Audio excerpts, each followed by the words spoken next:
नमो जेडाणम। आज के इस सेशन में आप सभी का मैं हार्दिक अभिनंदन करता हूं।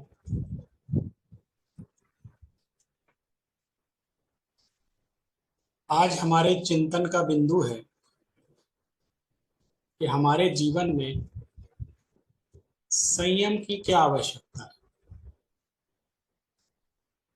मुझे नहीं करना है संयम, संयम की कोई जरूरत नहीं है। यदि मैं संयम नहीं रखता हूं तो इससे क्या हानि होने वाली है। और संयम सिर्फ मुक्ति के लिए, मोक्ष के लिए जरूरी है या हमारे सामान्य जीवन के लिए भी बहुत आवश्यक है। कोई व्यक्ति जो मुक्त होना नहीं चाहता, मोक्ष नहीं जाना चाहता, धर्म भी नहीं करना चाहता है, क्या उसके जीवन में भी संयम की आवश्यकता है या सिर्फ धर्म कर्म के लिए ही संयम जरूरी है। इन विषयों पर और संयम क्या चीज कहलाती है, संयम को कैसे हम समझें और इसका हमारे जीवन में क्या उपयोग है, इन सब बिंदुओं के आधार पर मैं कुछ बातचीत आपसे करना चाहता हूं। सबसे पहले हमको ये निर्णय करना है कि हम इंद्रियों के अधीन है कि इंद्रियां हमारे अधीन। हम इंद्रियां हमें चला रही हैं या हम इंद्रियों को चला रहे हैं। क्या जो इंद्रियां, जो हमारे 5 सेंसेस हैं, ये जो डिमांड करते हैं हम उसकी पूर्ति करते चले जा रहे हैं। ये जो चाहते हैं, ये मांगते हैं, उसको हम पूरा कर देते हैं। तो ये क्या है? इंद्रियां हमारे बस में नहीं है। इंद्रियां जो कहती हैं हमको वो करना पड़ता है। तो इसका मतलब ये हुआ कि इंद्रियां हमारे ऊपर शासन कर रही हैं। मैं कुछ हुई ही नहीं, मेरा कोई कंट्रोल ही नहीं है। ये जो कहती हैं वो मैं करता हूं। इसलिए साधना के क्षेत्र में जितेंद्रिय होने की बात कही जाती है। जैन परंपरा में भगवान को जिनेंद्र बोलते हैं। जिनेंद्र शब्द का अर्थ है जिन्होंने इंद्रियों को जीत लिया है। और अधिकतर सभी जैन लोग भी आपस में अभिवादन करते हैं तो जय जिनेंद्र बोलते हैं, यानी जिन्होंने अपनी इंद्रियों को जीत लिया उनको हम प्रणाम करते हैं, अपना आदर्श मानते हैं। तो हमको किसी और को नहीं जीतना है, ये युद्ध खुद से है। ये लड़ाई दूसरे से नहीं है, ये लड़ाई स्वयं से है। संयम एक नितांत व्यक्तिगत चीज। अगर मैं किसी व्रत का पालन नहीं कर रहा हूं, मैं संयम से नहीं रह रहा हूं, तो आपका नुकसान नहीं है, मेरा नुकसान है। ये स्वयं के लिए विचारणीय प्रश्न है। इसलिए हमको संयम के स्वरूप को समझने की आवश्यकता है। सबसे बड़ी बात है हमारे अंदर बाहरी वस्तुओं के प्रति अत्यधिक आकर्षण भरा पड़ा है। और वो आकर्षण इतना विशाल है कि उसके कारण जो हमारा अंदर का सौंदर्य है वो सामने नहीं आ पा, क्योंकि हमारा मन और इंद्रियां, इनका पूरा का पूरा उपयोग बाहरी विषयों में लगा हुआ है, अनियंत्रित है, उसमें कोई नियंत्रण नहीं है। इसलिए यदि हमको खुद को जानना है तो हमको खुद से दूर भागने की कोशिश पर विराम देना पड़ेगा, क्योंकि हमारी जो सारी प्रवृत्ति है बाहर की वो खुद से दूर जाने की। मुझे ध्यान है कि एक बार मैं एक ध्यान के शिविर में था और ध्यान का अभ्यास सीख रहा था। तो उसमें कक्ष के अंदर एक और मित्र था जो किसी और शहर से आया था, वो भी ध्यान का अभ्यास कर रहा था। तो प्रश्न हुआ कि ध्यान किस लिए करते हैं? ध्यान आत्म शांति के लिए करते हैं। खुद को प्राप्त करने के लिए ध्यान किया जाता है, शांति के लिए करते हैं। तो वो ये कहता था मुझे बाहर ज्यादा शांति दिखलाई देती है, जब मैं ध्यान करता हूँ तो ज्यादा अशांति दिखलाई देती है। मैं ध्यान करता हूँ तो अशांत हो जाता हूँ, और बाहर मुझे दुनिया में अच्छा लगता है, वहां शांति दिखलाई देती है। इसलिए वो ध्यान नहीं करता था, कोशिश भी नहीं करता था। थोड़ी देर बैठेगा तो कहता था मैं अशांत हो रहा हूँ। कारण क्या है कि हम अपने अंदर की शांति को भूल करके बाहर की चकाचौंध में इतने फंसे हुए हैं कि हमको उसमें ही आनंद आने लगा और हम उसमें ही सुख मानने लग गए। इसलिए ये बात इंद्रियां भी जानती है, और वो इसलिए हमें अपना गुलाम बना करके अपने अनुसार नचा रही है। संयम को समझने के लिए इंद्रियों पर नियंत्रण बहुत आवश्यक है। हमारी जो विषय भोगों में प्रवृत्ति लगातार हो रही है, उसमें लिमिटेशंस, उसमें कहीं स्टॉप करना, उसको रोकना। और रोकना कैसा? सिर्फ क्रिया से नहीं रोकना, उसके प्रति हमारा जो लगाव है, जो अभिप्राय है, जो अभिलाषा बनी हुई है और जो आकर्षण है, उसको कम करना है। अगर हमारा विषय भोगों के प्रति आकर्षण कम होगा तो अपने आप संयम होना शुरू हो जाएगा। आज के हम बच्चों को लेकर के बात करते हैं। जैसे मैं आपको बताऊं, जब बच्चे छोटे होते हैं तो आपने देखा होगा वो टीवी पे कार्टून मूवीज बहुत देखते हैं, उसको देखकर ही खाना खाते हैं, और अगर वो नहीं चलाएंगे तो खाना भी नहीं खाते। 24 घंटे कार्टून मूवीज देखते हैं, उसमें उनको आनंद आता है और वो उसके आदी हो गए। उसके बिना निवाला मुंह से अंदर हलक में जाता नहीं, इतने ज्यादा पागल हो गए। कितना भी कहो रोक दो, मानते नहीं है। अभी मैं ट्रेन में बैठा था तो एक बच्चा, उसकी माँ अपने बच्चे को लेके बैठी थी। माँ जरा सा उससे फोन ले लेती थी तो रोने लगता था, गोदी वाला बच्चा। माँ अपना काम नहीं कर पा रही थी, जैसे ही छीनती थी बच्चा रोने लगता था। उसको वो चाहिए और वही मूवी चाहिए, वही फिल्म चाहिए, इतना वो आदी हो गया था। फिर देखिए, कोई व्यक्ति जिंदगी भर कार्टून मूवीज नहीं देखता है। धीरे धीरे वही बच्चा जब बड़ा होता है, जब उसको इस बात का बोध हो जाता है कि तो निस्सार है, इसमें कोई आकर्षण नहीं, तो धीरे जब उसकी समझ बढ़ती है तो उसके सामने भी यदि आप कोई कार्टून मूवी लगा दें, जो बड़ा हो जाता है, पढ़ने लगता है, उसका उपयोग सकारात्मक दिशा में आगे बढ़ जाता है, उसको उसकी निस्सारता का भान हो जाता है, तो वो अपने आप आपसे लड़ता है कि ये क्या फालतू की चीज लगा देती, टीवी पे आपने क्या बेकार की चीज लगा दी, मेरा टाइम खराब हो रहा है। जिस चीज के पीछे वो दीवाना था, आज उसके प्रति वितृष्णा अपने आप हो रही है। क्यों? क्योंकि समझ विकसित हो गई है। हमने उसको कोई नियम नहीं दिलवाया है, हमने कंट्रोल भी नहीं कर पाए, हम रोक भी नहीं पाए उसको, और ना उसने खुद को रोका। जब तक उसको विवेक जागृत नहीं हुआ था तब तक वो देखता ही देखता था और उसके बिना कोई काम नहीं करता। तो मजबूरी में हमें भी उसके सामने रखना पड़ता था, क्योंकि सुनता ही नहीं। लेकिन जैसे अपने आप अंदर से वो बोझ जागृत हो गया कि मैं किस कल्पनाशील संसार में डूबा था, ये तो कुछ भी नहीं है, संसार तो दूसरा है, यथार्थ कुछ और होता है। तो आप देखिए, वही बच्चा, उसके सामने आप कार्टून मूवी लगा दी, जैसे वो किशोरावस्था में आता है तो वो उसके प्रति उसका आकर्षण खत्म हो जाता है। अब आप इसको संयम भी कह सकते हैं कि अब वो नहीं देखता है, आपने सामने रख दिया तो भी नहीं देखता है। तो सवाल इस बात का नहीं है कि हमको विषय भोगों से विरक्ति जबरदस्ती करनी है। सवाल इस बात का है कि हमें उसमें निस्तारता का भान हो रहा है कि नहीं हो रहा है।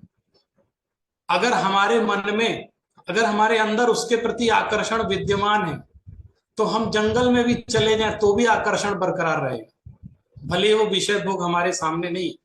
क्योंकि हमने हृदय से, हमारे अंदर में, अभिप्राय में उसके प्रति आकर्षण निरंतर विद्यमान।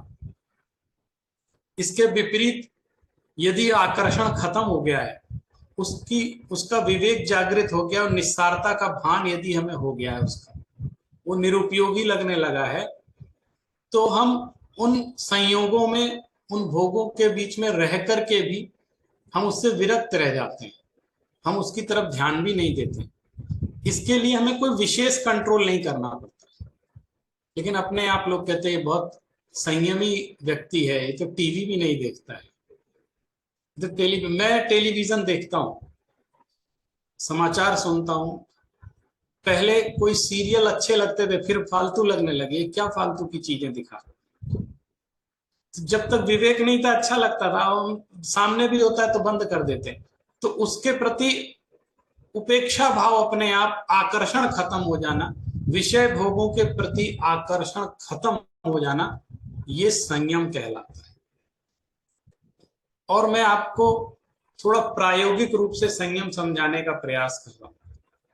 संयम एक अद्भुत चीज है, ये हमारे जीवन जीने की कला है। ऐसा नहीं है कि ये संयम सिर्फ धर्मात्माओं का अधिकार है। हम कभी कभी ऐसा सोच लेते हैं तो साधु संतों का काम है, या जो धार्मिक प्रवृत्ति के लोग हैं उन्हीं का काम है, मंदिरों का काम है। ऐसा नहीं है। जगत में ऐसा कुछ भी नहीं है जो बिना संयम के चलता। इसलिए आपको संयम अनिवार्य है, मैं ये कहना चाहता हूं, ऑप्शनल नहीं है। चाहूं तो ग्रहण करूं, चाहूं तो ना करूं, ऐसा नहीं है, अनिवार्य है। उसके बिना आप काम ही नहीं कर सकते। आप में से जितने लोग भी हैं, उन्होंने जितने अंशों में भी जीवन में सफलता और सुख प्राप्त किया है, उसका एकमात्र कारण था कि आपने संयम को धारण किया। किसका मन नहीं लगता फिल्म देखने में, किसका मन नहीं करता परीक्षा के दिन भी बाहर जाकर के खेले, कौन वो कौन रोकता है।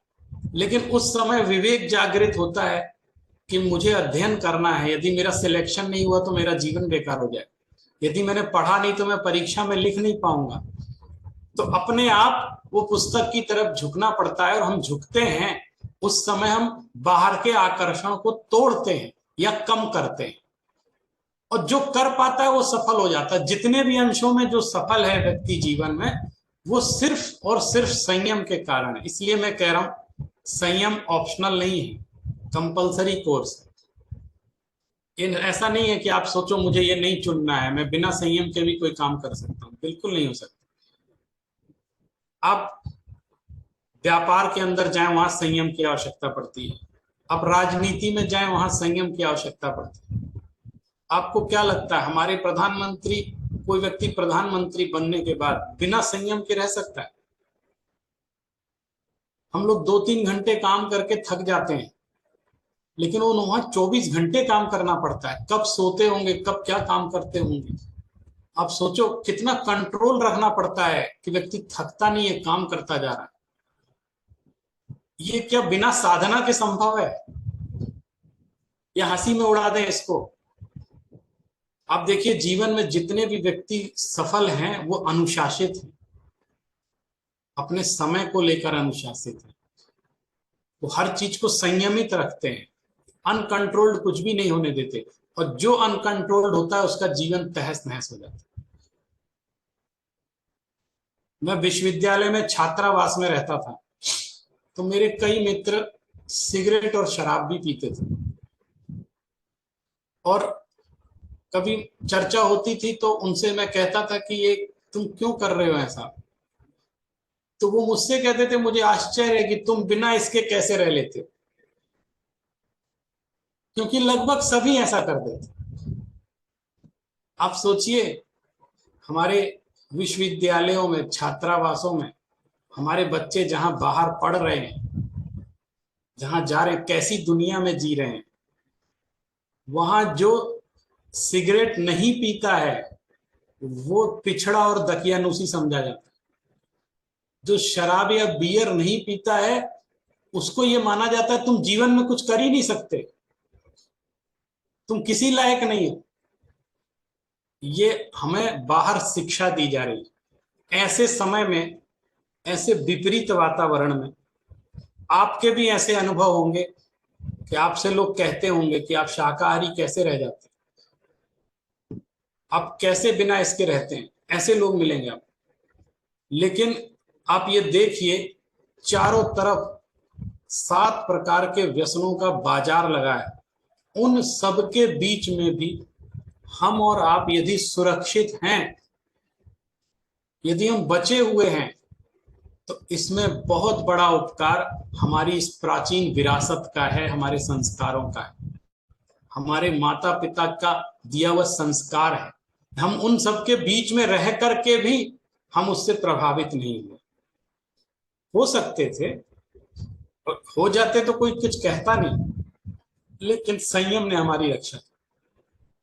तो ऐसे मेरे मित्र जो कहते थे कि मैं सिगरेट के बिना नहीं रह सकता, चेन स्मोकर है, वो कहते हैं सिगरेट मुझे छोड़ती नहीं है, ये शराब मुझे छोड़ती नहीं है। हम कैसे समझाएं कि न सिगरेट ने हमें पकड़ रखा है, न शराब ने हमें पकड़ रखा है, हम इनको नहीं छोड़ रहे। उन्होंने किसी को नहीं पकड़ा है, तो बाजार है, बाजार में सब चीज उपलब्ध है। हमको क्या ग्रहण करना है, क्या छोड़ना है, ये विवेक हमारा रहता है। तो ऐसे हमारे मित्र जो इस बात की शिक्षा देते थे और इस बात को पुष्ट करते थे कि जब तक आप शराब सिगरेट नहीं पिएंगे दुनिया में आप सफल नहीं हो सकते। वो 10 वर्ष बाद वो मित्र मुझे मिला और एक बड़ी कंपनी में काम कर रहा था। तो मैंने उससे पूछा कि तुम सिगरेट तो पीते हो ना? तो बोले कैसी बात करते हो, मेरा बॉस मुझे निकाल देगा, वो मना है सिगरेट पीना, क्योंकि बहुत हाई पैकेज में नौकरी कर रहा है ना। तुम तो कहते थे बिना इसके रहा ही नहीं जा सकता। अरे बोले रहना पड़ता है, नहीं तो नौकरी चली जाएगी। मैंने जहां आवश्यकता पड़ी कंट्रोल करना पड़ा, उसको संयम करना पड़ा। हमारे जितने भी रूल्स रेगुलेशन है, डूज एंड डोंट्स हैं संसार के, हर जगह, हर कंपनी में, हर क्षेत्र में, चाहे मंदिर हो, चाहे हमारे जीवन का और अंग हो, चाहे स्कूल हो, कॉलेज हो, वहां जितने नियम हैं आप देखिए वो सिर्फ संयम की ओर प्रेरित करते हैं कि आपको संयमित होकर रहना है।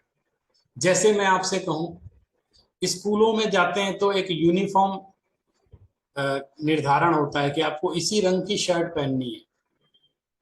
सारे बच्चे, 1000 बच्चे एक ही रंग की शर्ट पहनेंगे।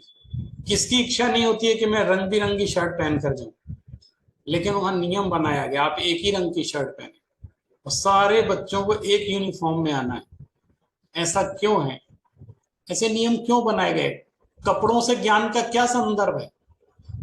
कोई कपड़ा कुछ भी पहने, पढ़ाई अच्छी होनी चाहिए, लेकिन फिर भी यूनिफॉर्म बनाया जाता है ताकि लोगों में आपस में कपड़ों के कारण मतभेद खड़े ना हो, ताकि उनका दिमाग कपड़ों की तरफ ना जाए, तुमने क्या पहना है, हमने क्या पहना है, तुम्हारा अच्छा है, हमारा। उनका दिमाग अध्ययन की तरफ जाए, स्वाध्याय की तरफ रहे। और कपड़ा पहनना आवश्यक है, इसलिए एक से रंग के कपड़े बनाते। चारों तरफ जो नियम और कानून बनाए वो संयम के लिए बनाए। इसलिए मैं ये कह रहा हूं बार बार कर कि संयम ऑप्शनल नहीं है, संयम कंपलसरी है। इसके बिना जीवन की कल्पना ही नहीं की जा सकती।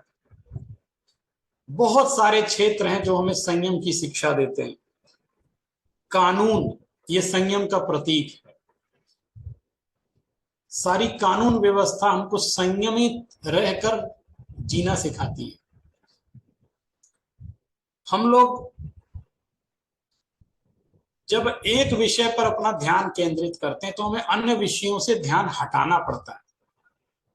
तो वहां भी हमको कंट्रोल, अपनी डिजायर्स को कंट्रोल करना पड़ता है कि हम ऐसा नहीं करेंगे। और अगर ऐसा ना करें तो हम एक पदार्थ पर, एक वस्तु पर अपने ध्यान को एकाग्र ही नहीं कर सकते। इसीलिए सुखी होने का एक रास्ता ये बतलाया गया, सफल होने का एक रास्ता ये बताया गया कि हम संयम को अपने जीवन में अपना लें। जब संयम की चर्चा चलती है तो ये बात भी बताई जाती है कि 2 तरह का संयम होता है, एक इंद्रिय संयम और एक प्राणी संयम। प्राणी संयम क्या है कि एक छोटे से छोटा जीव भी हमारी किसी भी क्रिया से उसकी विराधना नहीं होनी चाहिए, उसको कष्ट नहीं होना चाहिए। हमारे अभिप्राय में किसी जीव की विराधना का भाव भी नहीं होना चाहिए।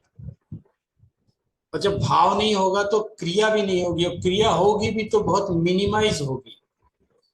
तो एक इंद्रिय से लेकर के पंचेंद्रिय के जीवों की षट षट जीवनी काय की विराधना न हो, ऐसी क्रियाएं करना, उनके प्रति दया और करुणा का भाव रखना, ये प्राणी संयम कहलाता है। और दूसरा है इंद्रिय संयम, यानी हमारी जो 5 इंद्रियां हैं, मन और 5 इंद्रियां, इस तरह 6 इंद्रिय भी मान सकते हैं, इनके व्यापार पर कंट्रोल करना, इनके एक्सटेंशन को रोकना। तो मैंने आपको सबसे पहले ये बात बताई कि इंद्रियों का दमन, लेकिन इस बात में हमको बहुत ये विचार करना है कि इंद्रियों को हम जितना दबाएंगे वो उतनी तेजी से उभर करके सामने आए, हम जितना रोकेंगे वो उतना ही वेग से बाहर आएगा। ये विस्फोट होता है, हम जिस चीज को जितना दबाते हैं उतनी तेजी से फटने की आशंका रहती है। तो इंद्रियों के विषयों को दबाना नहीं है, बल्कि उसका अभाव करना है। जैसा मैंने पहले कहा, आकर्षण कम करना, विषय भोगों के प्रति आकर्षण कम करना। और वो आकर्षण कम कैसे होगा? जब हमको यथार्थ का बोध हो जाएगा, जब वस्तु तत्व हमको बिल्कुल समझ में आ जाता है, दुनियादारी वास्तविकता, दुनिया की वास्तविकता समझ में आ जाती है, तो ये आकर्षण स्वतः कम होने लगता है। एक बार एक ट्रेन में, मैं राजधानी से बेंगलोर जा रहा था, राजधानी ट्रेन में, तो मेरे बगल की सीट पर एक लड़की बैठी थी। उसने मुझसे पूछा, आप क्या काम करते हैं? तो मैंने कहा, मैं यूनिवर्सिटी में पढ़ाता हूँ। तो उसने एक चीज पूछी कि क्या आप अपने जॉब को एंजॉय करते हैं? तो मैंने कहा, हाँ, मुझे बहुत आनंद आता है। फिर उसने कहा कि मैं कैसे बन सकती हूँ, मुझे भी टीचर बनना है। तो मैंने उससे पूछा, तुम करती क्या? तो वो बेंगलोर में किसी मल्टीनेशनल कंपनी में बहुत अच्छे ओहदे पर काम कर रही थी, और बड़े अच्छे पद पर, और बड़ी अच्छी तनख्वाह उसकी थी। तो मैंने कहा कि तुम, लोग तो तरसते हैं कि मैं कॉर्पोरेट लाइफ जीऊं इतनी बढ़िया। तो उसने मुझसे बात बोली कि ये दूर का आकर्षण है, मैं भोग चुकी हूँ, मैं इन चीजों से उकता चुकी हूँ। शुरू में मैं अपने छोटे से गांव से बाहर पढ़ने इसलिए आई थी क्योंकि मुझे ये बड़ी बड़ी कंपनियां, सारे एसी ऑफिसेज और ऐसे कांच की दीवारें, ये मेरे अंदर आकर्षण पैदा करते थे, और मुझे लगता था यही दुनिया है। लेकिन जब मैं इसके अंदर घुसी तो इसका नंगापन भी मैंने देखा है, और यहाँ के तौर तरीके देखे, और जिस तरह से मुझे परेशान किया जाता है, या जिस तरह की टेंशन में हम जीते हैं, उसको देख करके मुझे लगा कि मैंने गलत चुनाव कर लिया। तो मैंने कहा, तुम्हें ऐसा क्यों लगा? उसको आखिर क्यों, जो उसका लक्ष्य था उससे क्यों भटक रही, प्राप्ति के बाद भटक रही? क्योंकि उसका उसके प्रति जो आकर्षण था वो भंग हो गया। अब उसको वो चमकदार बिल्डिंगें अच्छी नहीं लगती, अब उसको वो गाड़ियां अच्छी नहीं लग रही, क्योंकि उसकी यथार्थता का उसको बोध हो चुका है। इसलिए वो कह रही है कि मैं पढ़ाना चाहती हूँ, मैं टीचर बनना चाहती हूँ। तो हमने कहा, वर्तमान समय में टीचिंग जॉब एक ऐसा जॉब है कि जब कोई कुछ नहीं कर सकता तो उसको लगता है टीचर बन जाए, सिखाने लग जाए। पहले कोशिश करते हैं कि कहीं कुछ और बन जाए, अगर नहीं बन पाते तो सोचते हैं टीचर ही बन जाए। तो सबसे उत्कृष्ट कोटि का कार्य माना जाता था, उसको आज लोग साइड में लेकर के चलते हैं, ऐसा कोशिश करते हैं। और तुम कह रही हो मुझे यही करना है, तो हुआ क्या, घटना क्या घटित?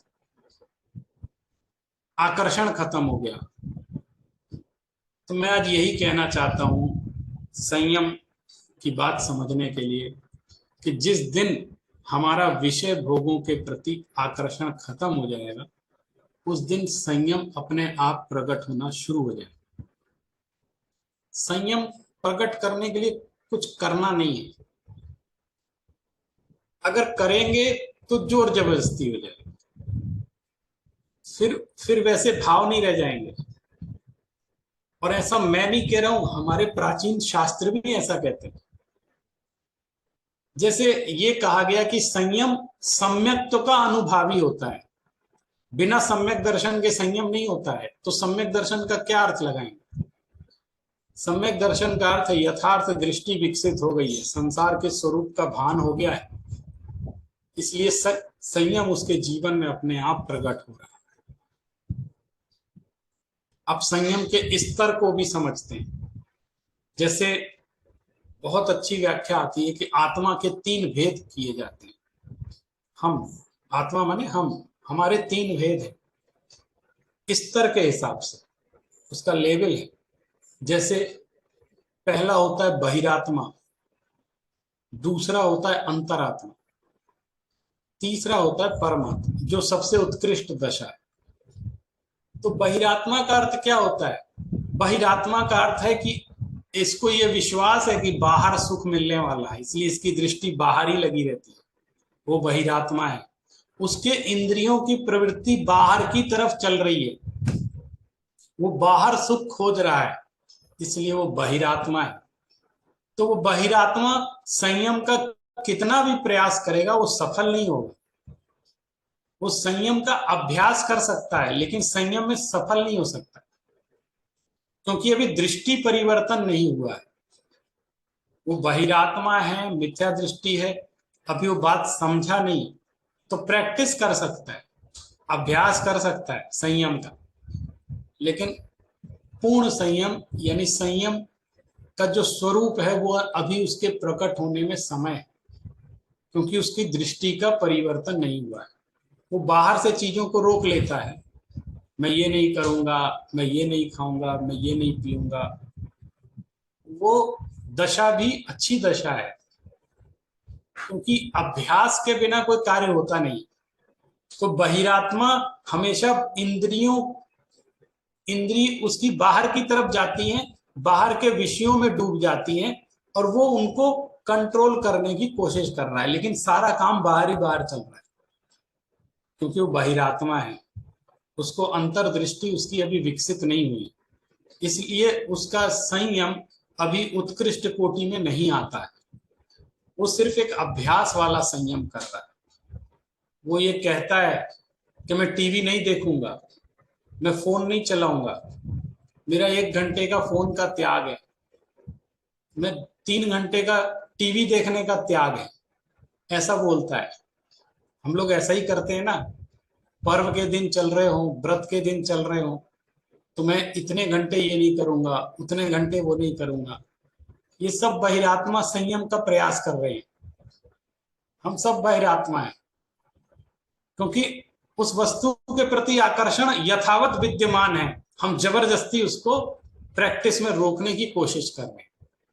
और जितनी देर हम मौन रहते हैं कि हम, मैं बोलूंगा नहीं, वाणी पर संयम रखूंगा, उतनी देर हम इशारों से काम करते हैं, क्योंकि अभी बाहर का आकर्षण संपन्न नहीं हुआ है, बाहर का आकर्षण विद्यमान है। हम इशारे करते हैं, तरह तरह के हाव भाव करके काम करवाते हैं, क्योंकि हम मौन हैं। ये संयम नहीं है, संयम का अभ्यास।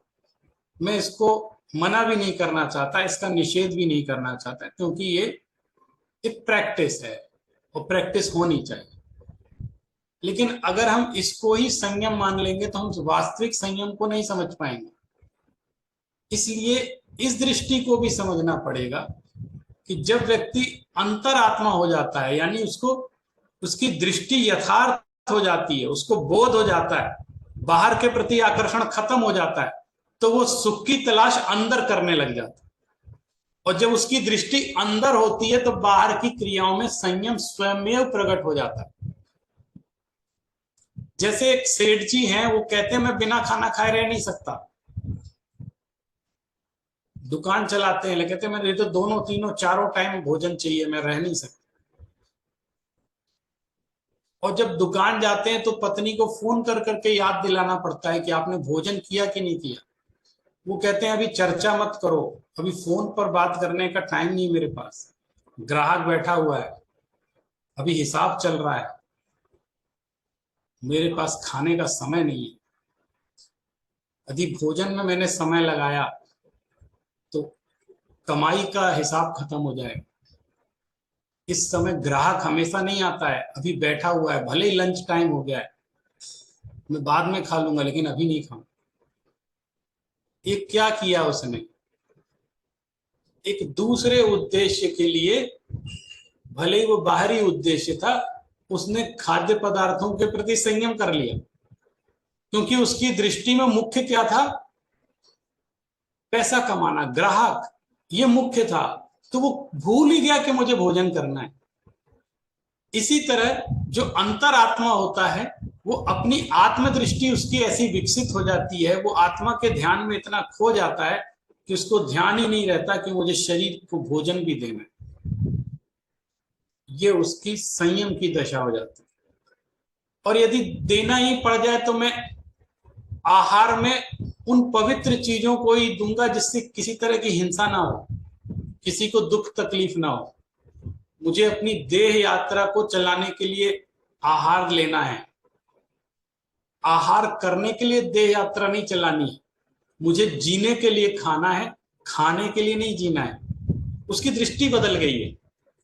तो ये दूसरी स्टेज हो जाती है जिसको हम लोग कहते हैं वो बहिरात्मा से ऊपर उठकर अंतरात्मा हो गया है, और उसको ये पता चल गया है कि सुख बाहर नहीं है, सुख अंदर है।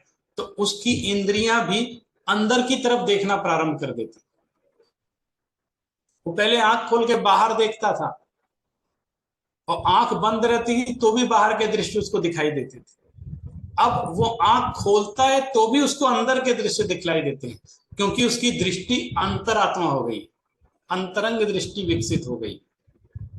तो हमारे जो प्राचीन आचार्य हैं वो इस बात पर बल देते हैं कि जो संयम है वो सम्यक्त्व का अनुभावी होता है, बिना सम्यक्त्व के वास्तविक संयम नहीं होता है। तो ऐसी स्थिति तब आती है जब बाह्य विषयों के प्रति आकर्षण स्वयमेव तिरोहित हो जाए, यथार्थ दृष्टि विकसित हो जाए, भेद विज्ञान की दृष्टि विकसित हो जाए, और हमारे अंदर अंतरंग में डूबने की क्षमता विकसित हो, तो वो अंतरात्मा हो जाता है। अब तीसरा स्तर आता है, वो है परमात्मा का स्तर। परमात्मा को हमारे आपके जैसे संयम की आवश्यकता ही नहीं है, क्योंकि वो परम संयमी हो गए हैं। ये हमारे आपके जैसे संयम उनके जीवन में नहीं है, क्योंकि वो परम संयम को प्राप्त हो चुके हैं। वो परम संयम वो कहलाता है जो अपनी शुद्ध स्वरूप में पूर्ण रूप से स्थित हो गया है, यानी इंद्रिय संयम वगैरह का जो उद्देश्य था वो उन्होंने पूर्ण रूप से प्राप्त कर लिया, तो वो परम संयमी हो जाते हैं, परम योगी हो जाते हैं। इस तरह हम संयम को तीन भागों में स्तर के रूप में विभाजित करके भी समझ सकते हैं। एक एक इंद्रिय हमको परेशान करती है। अब मैं एक प्रैक्टिकल अप्रोच की बात करना चाहता हूं कि हम इंद्रियों, निश्चित रूप से इंद्रिय बाह्य जगत में जाएगी। अभी बहिरात्म दशा में भी हम क्या कर सकते हैं, इंद्रिय का व्यापार तो होगा ही होगा, क्योंकि अंतरंग दृष्टि अभी विकसित नहीं हुई है। तो उसके हम विषय का चुनाव कर लें, हम इंद्रियों को ऑर्डर दें कि जो तुम कहोगे हम वो नहीं करेंगे, जो हम कहेंगे वो तुमको करना।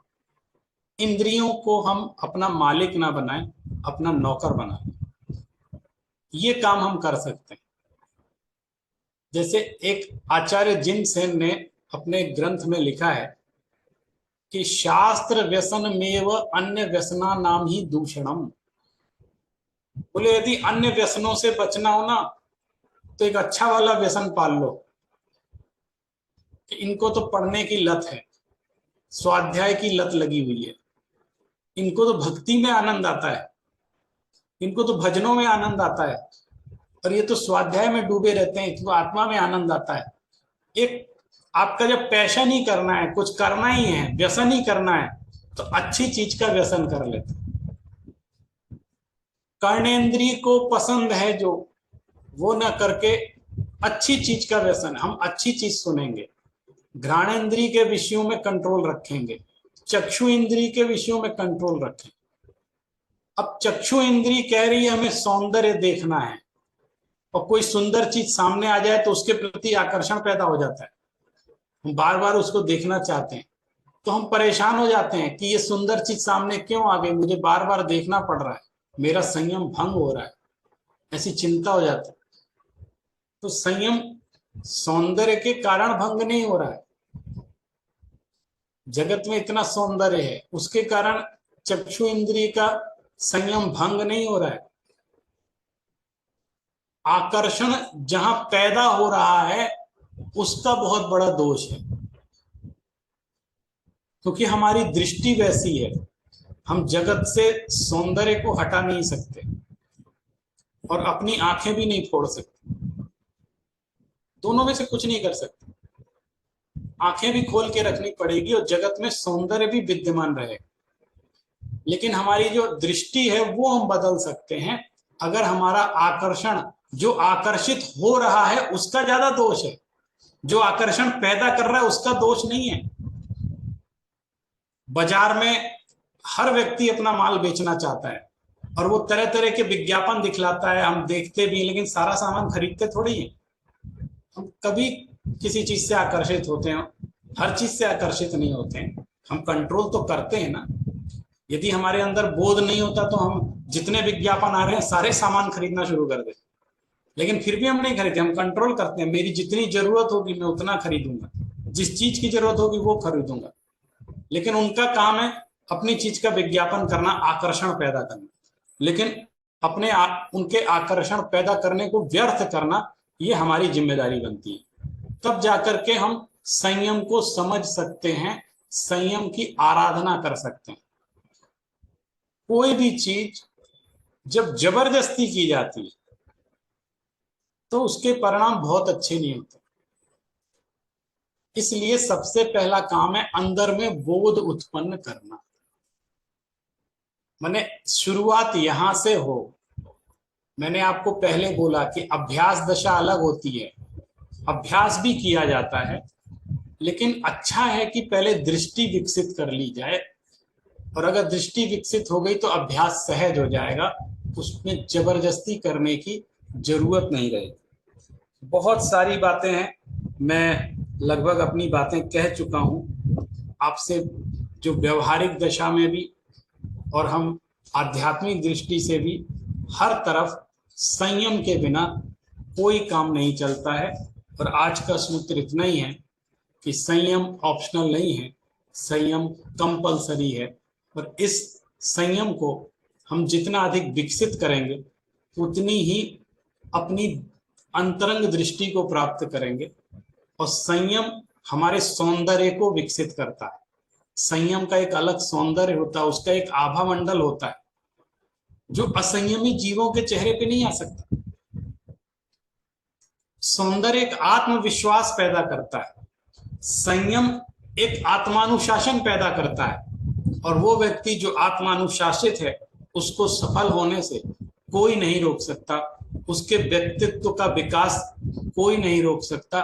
वो अपने आप में दृढ़ रहता है और आत्मविश्वास के साथ आगे बढ़ता चला जाता है, चाहे संसार में हो चाहे आध्यात्मिक रूप से हो। जो जितना अधिक संयमी होता है वो उतना ही उत्कृष्ट उसका प्रभाव होता है, और लोग उससे आकर्षित भी होते हैं, उसके बताए हुए मार्ग पर चलते भी। इसलिए आज संयम धर्म के दिन हम इस संयम को समझ करके अपने जीवन में यथासंभव यथाशक्ति उतारने का प्रयास करें। इसी बात के साथ मैं अपनी वाणी को विराम करता हूँ। Jai Jagannath. Thank you so much Shanikant sir. बहुत ही डीप टॉपिक है संयम। So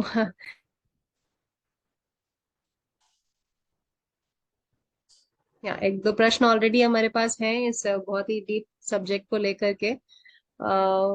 before I ask that question I wanted to just check कि इंग्लिश में, आई एम सॉरी मैं मेरा वीडियो काम नहीं कर रहा है, सो इंग्लिश में जो संयम का रिलेटेड वर्ड क्या है? कंट्रोल है या पेशेंस है या क्या है क्लोजेस्ट मोस्ट?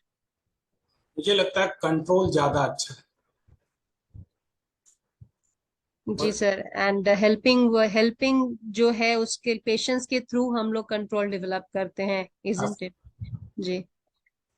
एक क्वेश्चन ये है कि साधु भगवान बहिरात्मा के अंतर्गत आएंगे कि अंतरात्मा के?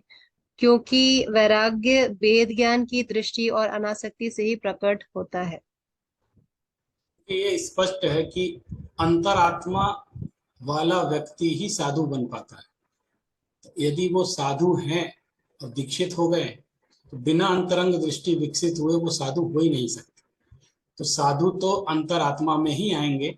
बहिरात्मा में दोनों तरह के लोग आते हैं। साधु मैंने गृहस्थ दोनों तरह के हो सकते हैं, अंतरात्मा और बहिरात्मा। मैंने गृहस्थ में भी अंतरात्मा होते हैं, और साधु तो गारंटी से अंतरात्मा ही होते हैं। गृहस्थ में जो घर का जीवन है, इसमें दो भेद हो सकते हैं कि हम बहिरात्मा हैं कि अंतरात्मा। लेकिन जो साधु का जीवन है, उनके साधु की दीक्षा ही इस बात को सिद्ध करती है कि उनकी अंतरंग दृष्टि विकसित हो गई है। और यदि नहीं हुई है तो उनकी दीक्षा गलत है।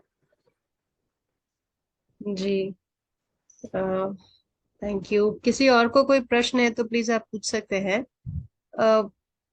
एक चीज और है सर कि ये जो हम लोग जो दृष्टि है या जो संयम है उस पे वर्क करके हम लोग उसको डेवलप भी करते हैं, बट कई बार ये स्लिप हो जाती है।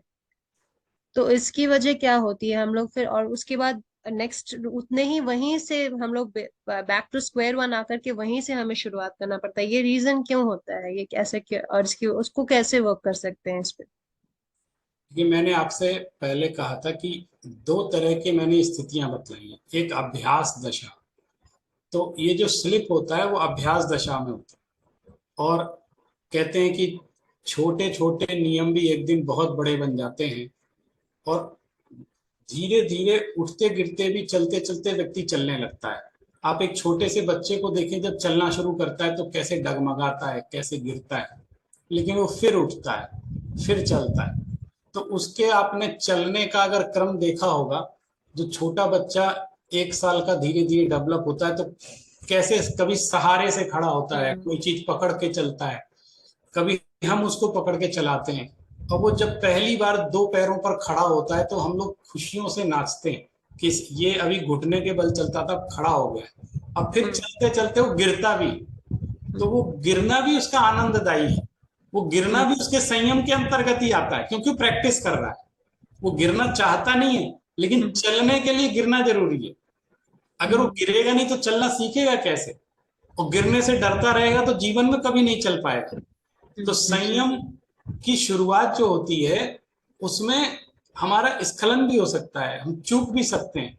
इसलिए मैंने एक अभ्यास दशा के संयम की बात कही, जिसमें चूकें भी होती हैं, लेकिन हम उसको फिर सुधार लेते हैं और फिर करते हैं। फिर एक पूर्ण दशा का संयम होता है, वो 100% उसको फॉलो करना पड़ता है। उसमें चूक का मतलब है गिर गए, फिर उसमें संभव नहीं है। लेकिन अभ्यास दशा में पहले उसका अभ्यास होता है, और ये बहिरात्मा दृष्टि वाला भी अभ्यास करता है। ऐसा नहीं है कि बहिरात्मा कुछ नहीं कर सकता, उसकी हम्म। प्रैक्टिस कर रहा है तो चूकेगा भी। और गिरने से डरेंगे, डूबने से डरेंगे तो तैरना नहीं सीख पाएंगे। तो ये सारी चीजें हमारे जीवन से हमने सीखी हैं। इसी तरह संयम का भी अभ्यास होता है। जी। जी, थैंक यू। और शकुंजन जी, आप अपना प्रश्न पूछिए। सर, आपने आपकी जो आवाज नहीं आ रही है, आवाज नहीं आ रही है? शकुन जी की। नहीं, नहीं आ रही है आपकी आवाज। तो नहीं, आप वो निकाल के एक बार बात कर सकते हैं। हाँ, हेडफोन हाँ, निकाल के आप। हाँ। हाँ, निकाला मैंने। अब आ हाँ, हाँ, रही आ सर? रही है अभी हाँ, बिल्कुल। आ रही है। हाँ सर, संयम तो आपने बहुत अच्छे से समझाया, नो डाउट सब क्लियर भी हुआ। पर थोड़ा सा जैसे वो आपने बताया कि बच्चे आजकल मोबाइल में, तो हम पेरेंट्स को मतलब ग्रैंड पेरेंट्स तो करना क्या रहता है कि उनको देखने देना चाहिए, वो संयम समय के अनुसार हो जाएगा, या क्योंकि उनको कंट्रोल तो कर नहीं पाते, उनको आजकल सही बच्चों को सब टाइम वो ही चाहिए होता है, ऐसा कि कितनी जल्दी पढ़ाई से फ्री हुए, कितनी जल्दी स्कूल से आए तो मोबाइल ही चाहिए। तो ये आज की बिगेस्ट प्रॉब्लम है सब सारे तो घरों मतलब उसको डाइवर्ट करना या वो टाइम से अपने में टाइम से थोड़ा डाइवर्ट सा, हो जाए। थोड़ा अनुशासन तो हमको करना ही पड़ेगा। और उसमें अच्छा है कोई डाइवर्जन हो, जैसे आप सोचें बिल्कुल बंद कर देगा, ऐसा नहीं, आप उस पे विषय बदल दें, तो किसी और चीज में उसको उलझा दें, तो कम से कम उतनी देर उससे बचा रहे। अभी ये जब से लॉकडाउन हुआ है तब से ज्यादा इसका एडिक्शन हो गया है बच्चों के अंदर भी। और वो चूंकि पढ़ाई भी उसी के साथ हो रही है फोन से, तो हमारे मजबूरी भी बन गया, हम उनको रोक भी नहीं पाते। तो स्क्रीन टाइम बहुत ज्यादा होने लगा है, तो कंट्रोल तो कहीं ना कहीं हमको करना ही पड़ेगा, नहीं तो उसका असर बहुत बुरा होता है। तो उसको दूसरे विषयों में खेलता है तो वह फिजिकल एक्टिविटीज ज्यादा मनोरंजन वाली दें, तो वो डाइवर्ट भी हो सकता है। थोड़ा प्रयास तो करना पड़ेगा, एकदम से भी नहीं छोड़ सकते। जी जी बिल्कुल। एक एक और लास्ट प्रश्न रहेगा वो, ये मैंने आपको भेजा भी है कि संयम और अनुशासन में मूलभूत क्या अंतर है। एक है हमारा प्रश्न। संयम पूर्वक ही अनुशासन होता है। अनुशासन का मतलब है अपने आत्मा में कंट्रोल करना, अनुशासन करना, शासन करना। आत्मानुशासन जैसे बोलते हैं, अपनी आत्मा पर शासन करना। तो यदि हम बाहर की व्यवस्थाओं को कंट्रोल कर रहे हैं तो वो अनुशासन है। यदि आत्मा को कंट्रोल कर रहे हैं विषय भोगों से, तो ये आत्मानुशासन। बिना संयम के ना आत्मानुशासन हो सकता है, ना अनुशासन हो सकता है। स्वयं पर शासन फिर अनुशासन। जो व्यक्ति स्वयं संयमित नहीं होगा वो दूसरों पर भी अनुशासन नहीं कर सकता।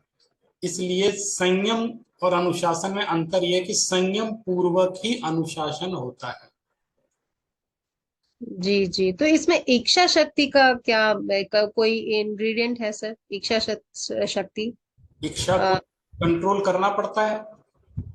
नहीं, आई मीन संयम भी धारण करने के लिए हमें एक अमाउंट के लिए इच्छा इच्छा इच्छा इच्छा शक्ति चाहिए क्या सर? हाँ हाँ लाइक हाँ, that's what I am asking. ये अच्छी बात है। बिना संकल्प के, संकल्प शक्ति कहते हैं उसको, इच्छा शक्ति माने संकल्प शक्ति। बिना संकल्प शक्ति के तो आप कोई काम नहीं कर सकते। इसलिए एक बार हमको संकल्प करना पड़ता है, मैं ऐसा नहीं करूंगा, ये अपनी दृढ़ता दिखानी पड़ती, तब उस पर कंट्रोल होता है।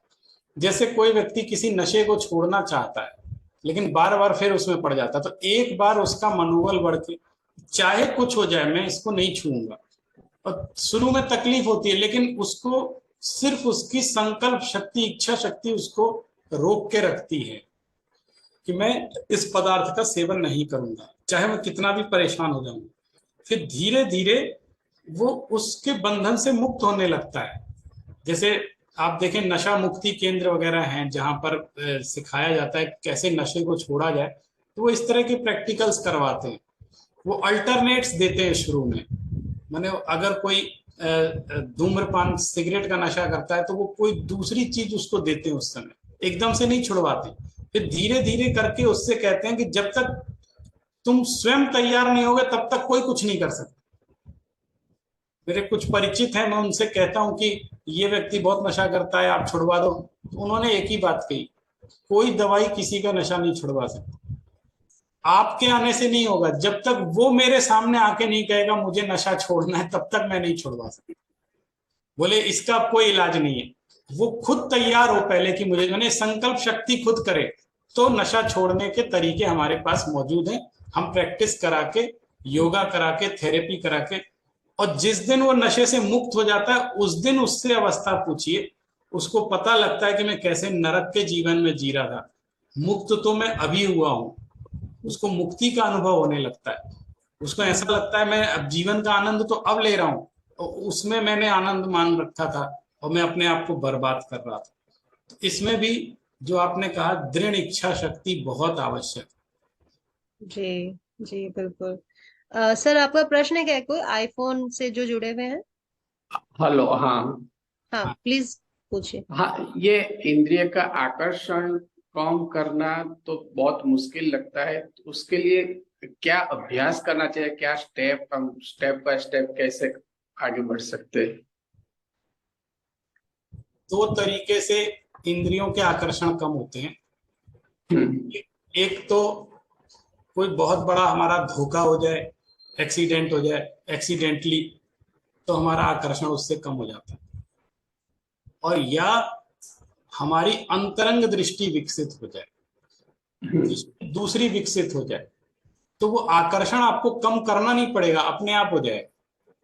क्योंकि आकर्षण आपका जो बाहर की तरफ था वो अंदर की तरफ, उससे बड़ा आनंद आपको अंदर आने लगा, इसलिए वो आनंद, बाहर जो आनंद था वो अपने आप कम होने लगता है, आकर्षण अपने आप कहेंगे मुझे आकर्षण कम करना है कम करना है, तो जैसे पहले आपने कहा कि इंद्रियों का आकर्षण कम करना बहुत कठिन है, तो निश्चित रूप से बहुत कठिन है, कर नहीं सकते।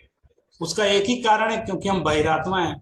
अभी हम भेद विज्ञान के बल से जब स्वयं के प्रति आकर्षण पैदा कर लेंगे, हम जब अंदर की ऊर्जा को पहचान जाएंगे, तो बाहर की ऊर्जा, बाहर का आकर्षण अपने आप ऐसा लगने लगेगा कि इसमें कोई दम नहीं है, अब मुझे इसको छोड़ने की जरूरत नहीं, तो छूट ही गया अपने। जैसे मैंने कहा ना, जब बच्चा बड़ा हो जाता है तो वो कार्टून फिल्में नहीं देखता है, तो उसको क्यों छोड़ दी तुमने, त्याग कर दिया? बोले नहीं, फिर भी नहीं देखता है। क्यों? क्योंकि उसको पता चल गया ये फालतू बातें हैं, इनमें कोई दम नहीं है, मेरे स्टैंडर्ड की नहीं है, मेरा स्टैंडर्ड बढ़ चुका है। इसलिए तो हम अगर अपना आंतरिक स्तर बढ़ा लेंगे तो बाहर का आकर्षण अपने आप कम होना शुरू होगा। जी जी, सो रेज योर स्टैंडर्ड बेसिकली मंत्र यहाँ पे। हाँ। जी, संदीप जी आपका प्रश्न है, आप अनम्यूट करें। सो बेसिकली संदीप जैन जी ने एक प्रश्न भेजा है, वो ये जिनेंद्र, या प्लीज मेरी आवाज आ रही है? या बिल्कुल बिल्कुल। हाँ जी, मेरा एक सिंपल सा सवाल है कि हम कंट्रोल की बात कर रहे हैं। Control is generally not rewarding to us, क्योंकि हम सब कंट्रोल करने की अपनी कोशिश करते हैं। तो लॉन्ग टाइम जब कोई चीज रिवॉर्ड नहीं हमें मिलता है ना, तो उस पे से हमारा, बोलते हैं ना, ध्यान हमारा टूट जाता है, हम बैक ऑफ हो जाते हैं। हम सब कोशिश करते हैं कि अच्छा बनने की, कंट्रोल करने की, अपनी इंद्रियों पे कंट्रोल करने की, लेकिन लॉन्ग टर्म हम नहीं कर पाते हैं। तो वो रिवॉर्डिंग का एक जो रिलेशन रहता है ना, वो कहीं ना कहीं मुझे मिसिंग लगता है। सर, आप उस पर कुछ अगर बताएंगे तो अच्छा रहेगा। बिल्कुल आपने ठीक बात कही। जैसा मैंने अभी भाई साहब को पहले बताया था कि उसकी जो रिवॉर्डिंग है, मैंने क्या किया, हमने सोचा कि हम 4 रोटी खाते हैं, आज हम 2 रोटी खाएंगे, या आज हम 1 रोटी खाएंगे, तो हमको कोई आनंद आना शुरू हो जाए, हमको एक अलग चीज मिलनी शुरू हो जाए। हमने कंटिन्यूअस ऐसा किया और कुछ मिला नहीं, तो हमने क्या किया, संयम को निगेटिव दृष्टि से देखना शुरू किया हमेशा से। संयम बिल्कुल को करेक्ट सर। पॉजिटिव, माने हम ये चाहते हैं कि आप अपने में दूसरे आनंद को इतना अधिक उसमें आनंदित होने लग जाए कि आपको रोटी में से जो आनंद आता है वो अपने आप कम हो जाए। तब आपको पता लगेगा कि मैंने अब गेन करने लगे, और फिर चीजें मैंने रिवॉर्डिंग पहले होने लगे और फिर ये चीज छोड़ने लगे। थोड़ा प्रोसेस क्या है, जब हम लोग को सिखाया जाता है ना, जो ट्रेनिंग होती है बचपन से किसी भी चीज की, जैसे स्कूल भेजा जाता है बच्चों को, वो जाना नहीं चाहता है, कोई भी नहीं जाना चाहता, कोई बच्चा स्कूल नहीं जाना चाहता, लेकिन जबरदस्ती भेजते हैं।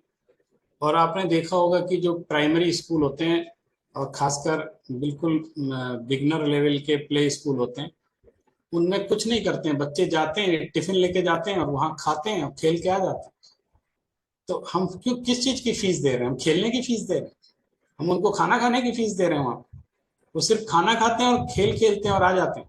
नहीं, हम उनको आना जाना सिखा रहे हैं, घर से बाहर निकलना सिखा रहे हैं, बाहर कैसे रहा जाता है ये सिखा रहे हैं, इसकी फीस दे रहे हैं। क्योंकि ये भी ज्ञान का प्रोसेस है, अभी पहले निकलना तो सीखो। वो कोई ज्ञान प्राप्त नहीं कर रहे हैं वहां पर, लेकिन वो प्रैक्टिस कर रहे हैं जाने की। अभी उनको पता ही नहीं है कि इसमें कोई आनंद भी आता है, अभी कुछ जानते ही नहीं है। वो एक छोटा बच्चा अपने लिए स्कूल नहीं जाता, वो आपके लिए स्कूल जा रहा है, तो उसकी पूरी कोशिश रहती है कि वो ना जाए। आप छोड़ दीजिए तो नहीं जाएगा। ये धीरे धीरे उसको उसकी महत्ता भाषित होने लगती है, इंपॉर्टेंस समझ में आने लगती है। फिर आप कहते भी हैं कि आज छुट्टी कर दो, तो नहीं, आज मेरी तो बहुत इंपॉर्टेंट क्लास है, मैं नहीं छोड़ सकता। तो धीरे धीरे वो अपने आप स्कूल जाने लगे। मैं प्रैक्टिकल अप्रोच बता रहा हूँ। ऐसे ही संयम के साथ होता है। अभी संयम के मामले में हम लोग प्ले स्कूल में ही हैं, इसलिए हमको बात समझ में नहीं आती। हमारा अभी ग्रेड बढ़ा नहीं है उसका। संयम की जो बात समझ रहे हैं, सीख रहे हैं हम, अब अभी इतना ही चल रहा है। लेकिन उसके बाद जो ज्ञान का आनंद आता है, वो उस स्टेज तक हम आए नहीं है। साधु भगवान तो उस स्टेज तक पहुंच जाते हैं, फिर उनको वो संयम कॉमन लगने लग जाता है। वो उसके लिए कुछ हार्ड वर्क नहीं करना पड़ता, और उनको उससे आनंद भी मिलने लगता है, उसका लाभ भी मिलता है। Thank you so much sir. Shakunjan ji, प्रश्न है आपका कोई और? सर ये मेरी पोती आ गई है, मैं इसको बोल रही हूँ कि आप इसको कहें कि टीवी कम देखेगी, ये प्रॉमिस करेगी आप। आज संयम संयम दिवस है, तो संयम दिवस के दिन वो ये अभी कहेगी कि मैं कम देखूंगी। मैं देखने को मना नहीं कर रहा हूँ, थोड़ा कम करेंगे, है ना? बोलो जल्दी, बोलो जल्दी। हम बोलो थोड़ा जल्दी, कम करेंगे, पहले जितना करते थे उतना नहीं करेंगे। जोर से बोलो। एक्चुअली मैं प्रॉमिस अपने मन से करेंगे, मम्मी के कहने से, नानी के, दादी के कहने से नहीं, अपने अपने ही मन से कम करेंगे। करोगे? हाँ बोलो, हाँ करूंगी। Very good. Thank you sir. इस जगह हम बाहर खेलने नहीं। जी जी। Thank you so much. Thank you so much Shakun ma'am, आप यंगेस्ट मेंबर को आज लेकर के आए हमारे सेशन में। बहुत अच्छा लगा। तो बहुत ही अच्छा था आज का इंटरैक्टिव सेशन, और इसी तरह से हमारा कल का सेशन भी रहेगा, और सभी लोग टाइम से जुड़े। इस ये के साथ निकांत जी, अब यहाँ पे हम सेशन को विराम देंगे। सभी को जय जिनेंद्र, नमो जिनानंद।